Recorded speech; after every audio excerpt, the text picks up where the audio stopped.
Hi, this is Karen Martin, and you're listening to the Agile Uprising podcast.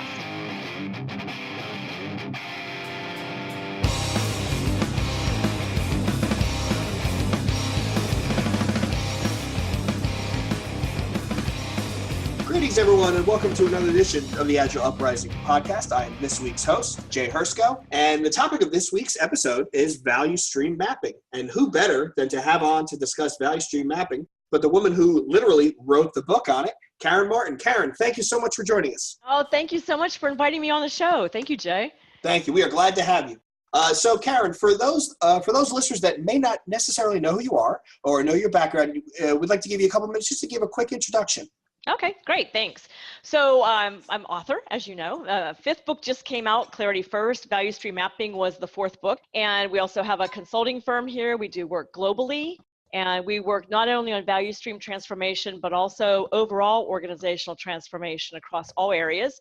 And been at it for 25 years. I can't even believe I've been in business 25 years now. And love what I do, very passionate about making the workplace not only a better place to work, but when it becomes a better place to work, you actually can make more money doing it too. So you really can have it all. What a surprise. Happier employees that are in a better place to work, you get more productivity. Yeah, who'd have thought it? Yeah, absolutely. So let me ask you this, Karen. Value stream mapping, the topic of today's show. So for those who may not have read your books or come across the topic, the uninitiated, what is it? Okay, so value stream mapping is different from process mapping in that it's a higher level view of the flow of work across a very large swath of an organization. It was developed back in 2000, I forget the year. Gosh, I should know the year, 1 or 2 or something, in the early 2000s. It was a book that came out called Learning to See, and it was John Shook and Mike Rother's take on how Toyota was creating these visual maps of their workflow and making incredible improvements to the workflow because of this visualization of work that's not always easy to see. And in manufacturing, of course, it actually is fairly easy to see the work. It's actually a more powerful approach, and I call it a management practice when applied outside of manufacturing, I believe, because it's really tough to see the work. And this is a great way to see where the gaps really are because of the way you actually draw the map. And I'll be honest, that was one of the things that drew me into the topic itself because, with manufacturing, like you said, you can visualize the work in front of you. If you have a large backlog, if you have a choke point in your process, it's real easy to see where all the car parts are piling up to the left of my desk. Whereas in software, in heuristic and knowledge work, it's much more difficult to actually see where are things getting stopped without actually taking the time to look at the processes itself. Right. Which I'm going to lead into one of the Deming quotes that you have. It's to start the book is, if you can't describe what you're doing as a process, you don't know what you are doing, which the older I get, the more quotable he becomes. But that stuck with me because you'll ask someone, what do I do? Well, I do A and I put A over to B and that's that and that's that. But a lot of times people don't actually think in the context of the greater process, what are you actually doing? Well, yes. And not only that, but I think one of the other, kind of sobering realities is that when you take a leadership team, a senior leadership team that's, presumably making large scale decisions about the organization that, matter a lot, no one leader can typically describe the flow of work from, its inception to a customer with any level of granularity, even a high level of granularity. They may be, pretty darn good at explaining their work areas and the areas that they oversee, but they can't describe the whole value stream. And when you've got no one on your senior leadership team that can really explain the flow of work all the way to delivering value to a customer at a high level even, that is a problem. That is a big problem. And conceptually, if you think about some of the organizations that we've probably both touched on in our careers, it is near impossible to have a leader know all the way down to that granular level. However, they should at least have some concept. And like you said, when you get a bunch of people together, they may not necessarily know what's going on. And that's actually, to me, that's quite terrifying. The managers I've always worked for, the ones that stick in my mind is the ones that, the crawl across broken glass managers are the ones that could tell me how to do my job. Not better, but, well, maybe you should think about it this way. which is a totally different way of leadership management. Yeah, and I think what happens is a lot of senior leaders don't think they should know anything about process because they're mistaking value stream views for process views. And it is true. They shouldn't know. They don't need to know, I guess I should say, the micro details at a process level, because if they are intimate with that, they probably aren't doing a whole lot with vision and strategy and all of the things they really should be doing. But they do need to understand. I mean, if your job is to help create strategy for the organization, you have to have a high level view of the flow of work, not the details, not the process, but you do need to understand the value stream. Right. And this dovetails nicely into the next item I wanted to ask you. So multiple times in the book, you talk about who is involved in this process, who is involved in building this value stream map. And the point that comes across a couple of times is you need to have people involved who can make a decision, come to a realization, and make a change in the organization for the better, right? So you need to have the leadership type people involved. What happens, Karen, if I don't get someone, if I bring people to the table who aren't truly at that level? A couple things. Great question. I'm so glad you asked it, because it's a really pretty common point of confusion. Not that you're confused. You sound like you have it straight. But for any listener who may be a little confused about this, the bias is, like you say, towards senior leadership, because we want to bias the team's role in the organization to those that have the authority to make decisions that fundamentally change the way a value stream operates. If you go down too low in the organization, two things happen. One, they don't have the authority. They can come up with all the beautiful future state designs they can, and what they have to do then is go through an excruciatingly painful sales process. And most of the time, they're unsuccessful in selling a future state, in large part because the senior executives were never involved in the understanding the current state and, yada, yada, yada. So it becomes this wasted effort. And then the other thing that happens is that, people lower in the organization just don't have the experience to be looking out and above and beyond and having that vision mindset and strategic mindset.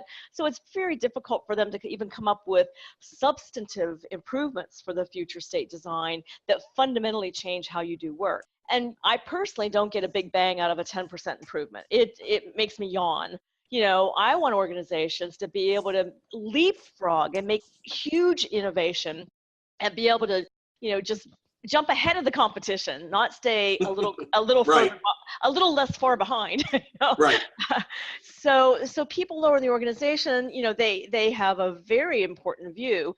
And what leaders, they'll often say, well, we don't know, and we're going to feel embarrassed. We don't know. Well, there's a way to find out. There's a way. We either sometimes physically walk the value stream and you interview the people, or we call them, or you webcam them in. There's all kinds of ways you actually get the information you need to create the current state map. And then the team's bias towards senior leadership really comes in handy with the future state design.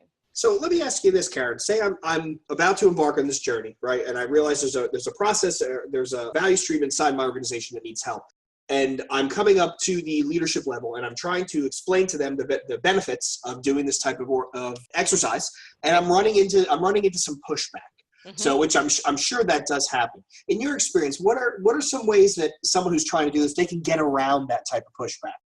Yeah, it's so much harder for someone internal to get around it than it is for us, because if they're engaging us, they already know they're paying a decent amount of money to bring us in. And so, we just have leverage because of that. And so I feel bad for internal people that tell us the stories that we hear about how difficult it is. I'll just share what we do when I get that occasional resistant leader and we're talking through, the commitment. So for everyone listening, the commitment is often 3 full consecutive days, and that is very painful for a senior leader to think about being offline for that long. But the purpose of the consecutive focus is to enable very, very deep and uninterrupted thinking and exploring and designing, so that you're not having to, get back together again after a week and then have to, take half of your time together to get your minds wrapped back around where you were when you left off and all of those things. And to be able to have that degree of focus, leaders do it all the time when they go off site for strategy sessions. Why not for a value stream? It's kind of important. And so, I kind of explain that. I also tell them, and this is 100% true, I have never had a senior leadership team say, well, that was a big waste of my 3 days. On the contrary, they are like, wow, I had no idea. And this is very exciting. And so, it kind of sells itself eventually if they just have faith. Awesome. Awesome. So now let's go a little bit into the details, right? So I picked up this book. I thought, okay, it's going to teach me how to map. I didn't realize there were all these different steps and processes that go along with it, which actually, in hindsight, after finishing the book and thinking about it for a couple of days, they actually make much more sense. And the first exercise that I came up across that I had no idea was coming is the idea of a value stream charter, right? And there's a quote in your book, degree of value stream mapping success is highly dependent on the amount of upfront planning that goes into it. When I looked at this, I was like, whoa. And then the more I looked at the template and I started talking through it, and then I started reading the book, it makes sense. It makes sense to, as Agilists, we talk about iterations and time boxes and constraining, bounded context. To me, that just makes sense. How do you get to the right level where I know that I'm not too far in, but I'm not too high up? What would be your advice to say, hey, maybe we want to think to get the charter to the right level where we're not going into too far of a fringe case, but we're not trying to boil the ocean? Yeah, so good question. Thanks. The one thing about the charter is that because it is on an 8.5 by 11 sheet of paper, people often assume they just complete the form. And just complete the form and all will be well in the world. But it takes hours and hours of conversation to get the right information into that tool. And that tool is used not only as a planning tool, but also as a communication, consensus building, level setting tool. And that's the most important use prior to getting the team together to do the mapping, because you want the organization to understand, why are we doing this? Why are we going to spend this time with all these people in a room? That's a lot of salary in there. What we possibly hope to achieve, and all of those things that the charter answers. So when we think about, so as facilitators, we typically walk the value stream or talk through the value stream with the client before we get on site for the mapping. And the right level of granularity, we might have mentioned it in the book, is about 5 to 15 process blocks. Now, I have to say, in the tech world, we're almost sneaking up to 20 and sometimes 25 individual 4x6 Post-its on a wall that eventually get put into electronic format, but it's almost always inching toward 20, just because if it's software development or servicing, IT, whatever the technology value stream is, it's usually pretty complex. And so you want to make sure that each Post-it represents a chunk of work before there's a physical handoff or electronic handoff to another area, and then they do work and then they hand off to another area, and it can go back and forth, but each Post-it is kind of sort of representing a handoff.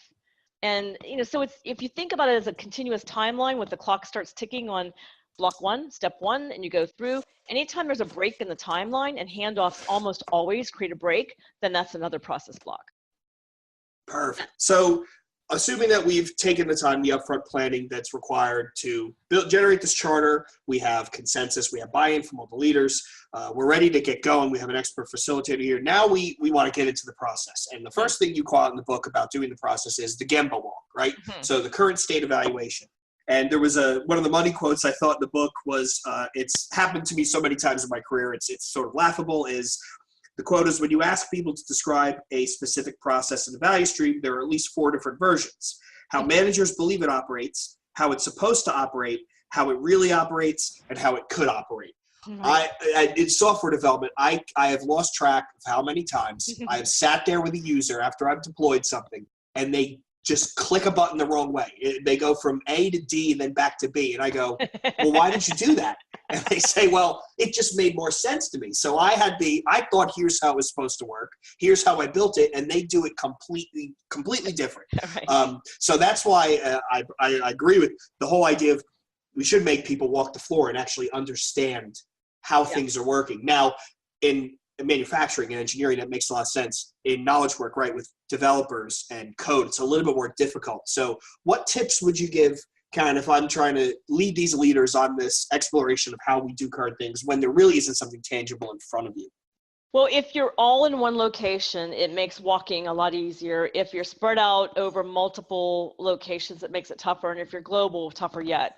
And so we don't always walk it when it's a global operation and there's, offshoring services and that type of thing. We might actually bring the Gemba to a conference room by, conferencing in webcam and all that stuff to learn. But the leaders do need to ask high-level questions of the people doing the work in order to understand enough about where the obstacles to flow are to be able to know what to do about them. So, and it's very situational how we as facilitators keep people from going too low. So if they interview someone and they ask, for example, like what gets in your way? What frustrates you, or what's making you not be able to do the work as quickly and effectively as you could, and they start going through a laundry list, then you just gently stop them and say, give me your top 3, and have them describe what's happening. And so, the leaders are feverishly scribbling notes, and then usually at the end of interviewing a bunch of people, they'll say, God, no wonder we can't get anything done, and that's exactly where we want them. That is exactly where we want leaders. This may be a little sadistic, I suppose, but we want people at the end of that current state period to go, shit, this is, we have a lot of work to do here, because otherwise, if like, oh, yippee skippy, this is going okay, they're not going to be motivated to do anything substantive for the future state, because change is hard.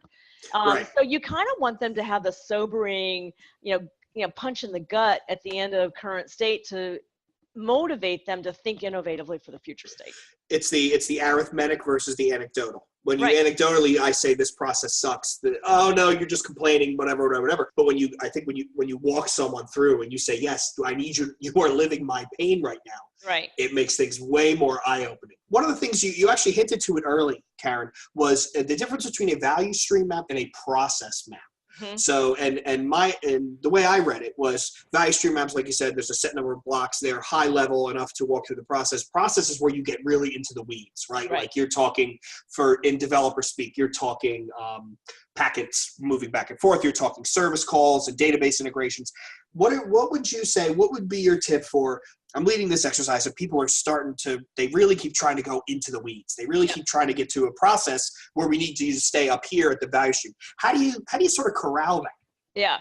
So the facilitator wears many hats, and one of them is keeping people at the right level. So if you see two process blocks on the wall that are the same functional area or the same work team, that's sometimes a sign that they're getting too far in the weeds. We want to focus on delays in the timeline, significant delays, not just little delays, but significant delays, which typically occur with handoffs because you have backlog everywhere. And so one thing is just looking at the Post-its and seeing. Another thing is just the sixth sense that you get after doing this a little bit, and you have to kind of make mistakes and go too high and go too low. You just know that it's a step and not a process. So think of a value stream as a series of processes that are connected together, or sometimes not connected together. A process is a series of steps, tasks and little micro details. And it's not just 3 levels. I mean, there's actually a multitude of levels when you look at workflow. So that's one way, is to look at the functional area that is on the Post-it and make sure that you don't have them side by side.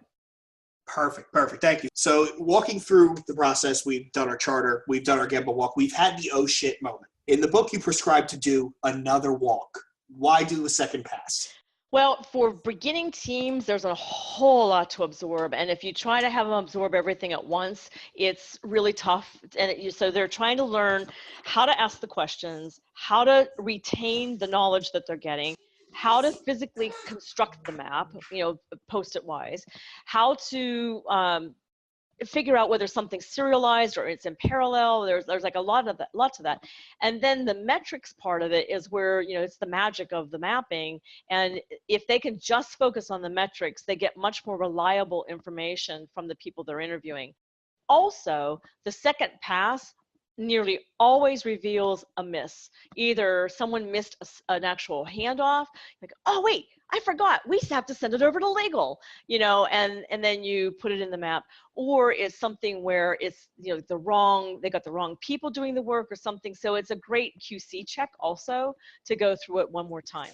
Now, I'll be honest, we don't always do a second walk. We do always do a second pass. We always do metrics after we get the blocks on the map, but we don't always have the time when we're on site with a client to do an actual physical walk to get the metrics. So what we're doing now, a lot more than we used to, is we're trying to get timestamps up front if the system has them for the lead time. And at least that's one metric that we have some reliable milestones and fence posts that we can use. And then that way we can spend the rest of our time on the harder to get metrics, which is quality and the actual labor effort, process time. And I'm not going to send you down the metric rabbit hole because I know there's a giant section of it. And I know if I know our audience, every time they hear metrics and you put that with Agile, everybody's head goes up because all they see is velocity. But the thing I took away from the book is that the metrics actually are, not only are they important, they actually help drive what your future state design is going to be, because it helps you target what you want to do, where you want to get your game. Yeah, and it also kind of puts some it puts guardrails around people's thinking. So, when someone says, hey, let's do this, is that going to move the numbers? Oh, okay. Hey, let's do this. Is that within scope? Oh, so it kind of keeps people all focused on the same mission if you have those guardrails. At this point, we've got our current state. Now we want to start looking at the future state, right? Maximum, the quote in the book, I think, is maximum results through minimum effort. So now we want to start looking at, okay, where do we want to be? The thing that jumped out at me, the one example that I think it's on one of the pages, I forget which one it was, where there was a map comprising 25% of the work. It actually covered 90% of the work overall. Right. And that, to me, made me sort of stop and think. Because, in the beginning, you talk about don't get too expansive in your map. You're going to want to try for solve for everything. When you do your charter, when you do your current state, focus on this small part. But then you're actually solving for a greater part of the process inadvertently. Yeah, and people just need to kind of trust us on that. And when you experience it once, you'll be able to explain it to people. But I think when you're doing that, we didn't talk much about scoping, but when you're creating that charter, developing that charter, scoping becomes so huge because you can't boil the ocean, in one effort. And the current state is what you scope pretty darn narrowly on. Get one set of conditions, one type of application, one customer group, one whatever it might be, and map that.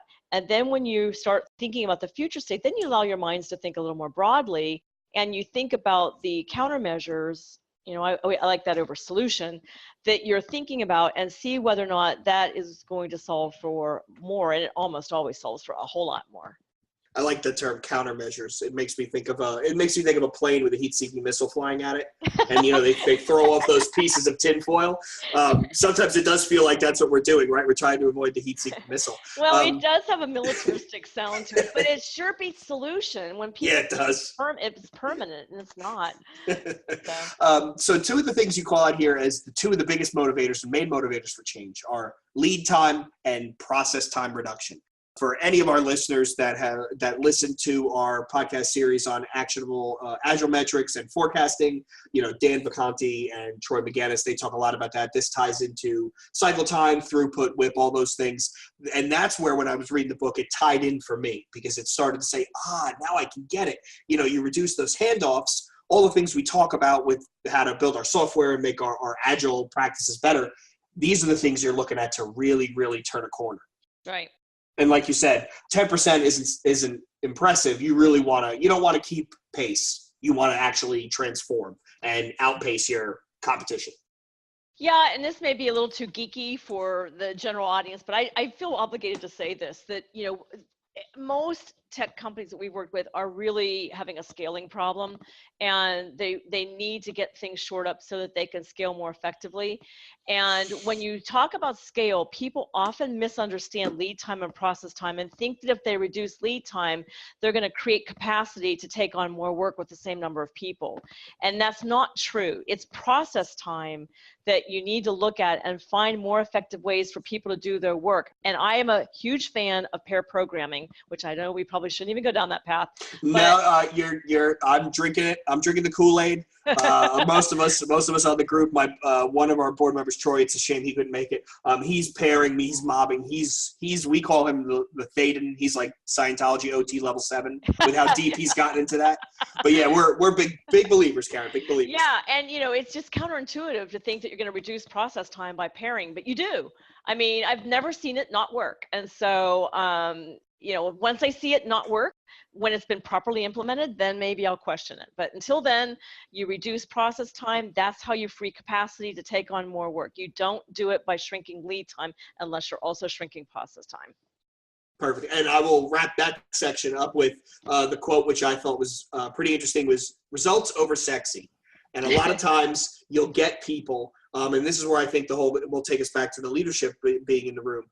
People who are of lower levels will want to do sexy, want to do things that look impressive, sound impressive. Maybe the UI looks a little better, whereas that may not get you the best results. As a leader who's looking at a holistic value stream could say, hey, that's, that nice new widget or reskinning our UI is great and all, but where does that really get us, as you said, to process time?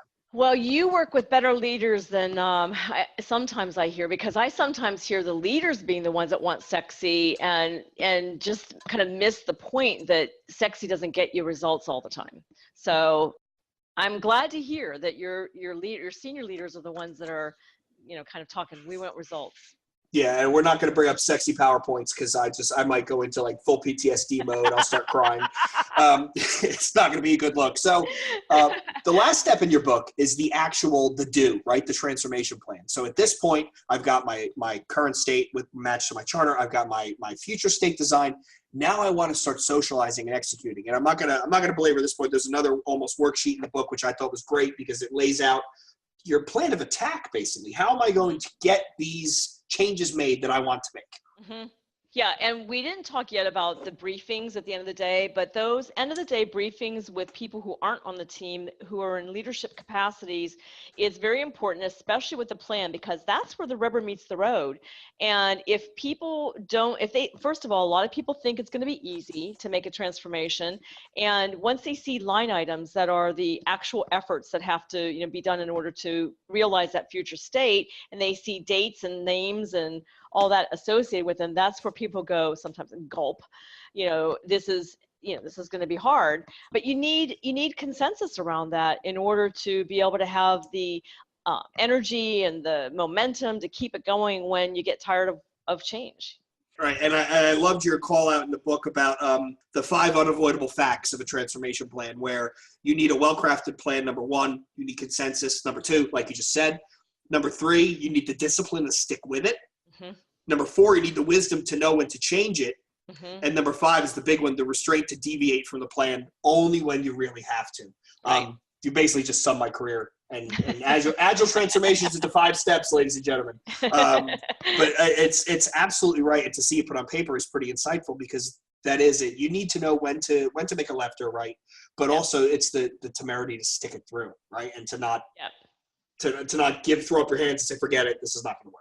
Yeah, and we see people kind of go on both ends of it and not be, I call it honoring the process and honoring the plan. You can't believe it's in cement, because once you start moving things around, everything shifts. Your whole set point shifts. So you may have to adjust the plan. On the other hand, you have to avoid organizational ADD and, go, oh, let's do this, oh, let's do that, and then kind of lose essence of the plan. So you have to be right down that middle. Perfect. Karen, I think that reaches just about the end of all the topics I had. Was there anything that I missed? I mean, I just basically summarized an entire book in like 35 minutes. I know. No one's going to buy it.